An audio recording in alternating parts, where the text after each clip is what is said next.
Hi friends, আমি Shastri cookbook থেকে আপনাদের স্বাগত জানাই। আজকে বন্ধুরা আমি রান্না করব ঝিঙ্গে ডাল। আর তোমরা সবাই কীরকম আছো, কেমন আছো আমাকে কমেন্ট করে জানাও। আমিও ভালো আছি। ঠিক আছে, চলো এখন আমি রান্না করব।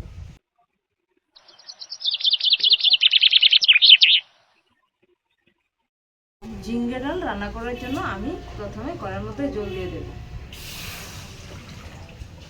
তো ডালটা এখন আমি ধুয়ে নেব সিদ্ধ করার জন্য।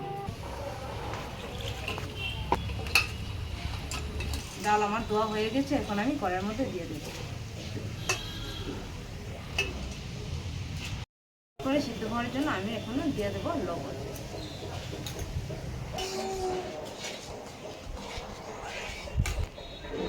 এটা সিদ্ধ হতে হতে আমি ঝিঙ্গাটা কেটে নিচ্ছি।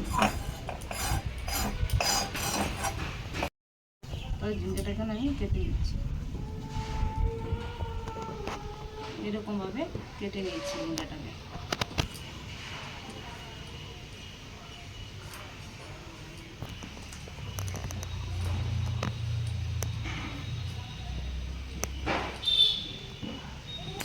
তো বন্ধুরা, এভাবে আমি সবগুলো ঝিঙ্গে কেটে নেব। ঝিঙ্গাটা এখন আমি দিয়ে নিচ্ছি। বন্ধুরা, ডাল আমার সিদ্ধ হয়ে গেছে, এখন আমি নামিয়ে নেব। ডালের জন্য আমি ঝিঙ্গাটাকে এখন ভেজে নেব। কড়াই গরম হয়ে গেছে, এখন দিয়ে দেবো সরষের তেল।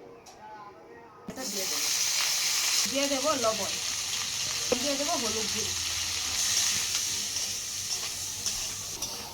এখন ঝিঙ্গাটাকে আমি ভেজে নেব। আমার ভাজা হয়ে গেছে, এখন আমি নামিয়ে নেব।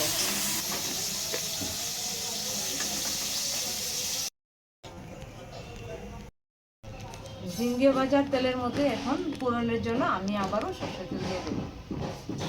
শুকনো লঙ্কা আমি ভেঙে নিয়েছি, দুটো শুকনো লঙ্কা ভেঙে দিয়েছি, কারণ বন্ধুরা সম্বাসের মধ্যে যদি শুকনো লঙ্কা ভেঙে দিই তাহলে ফোড়নের সেন্টটা দ্বিগুণ বেড়ে যেত। তার জন্য আমি শুকনো লঙ্কা সবসময় ভেঙে দিই। এখন দিয়ে দেবো পাঁচফোড়ন।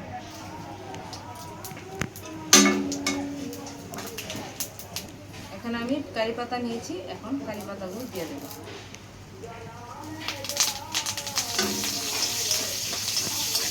আমি এখন কারি পাতা দিয়েছি, এতে ডালের স্বাদটা দ্বিগুণ বেড়ে যাবে। এখন আমি ডালটা দিয়ে দেবো।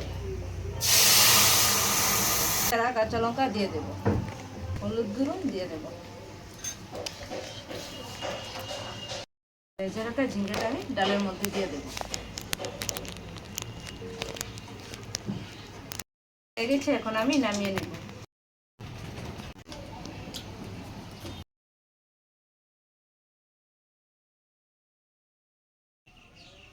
তো ঝিঙ্গে ডাল আমার রান্না হয়ে গেছে, এখন আমি একটু খেয়ে দেখি।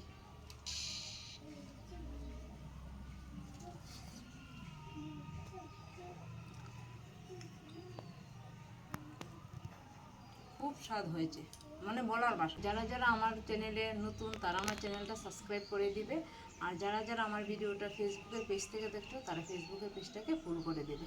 তো আজকের মতো বন্ধুরা, টাটা।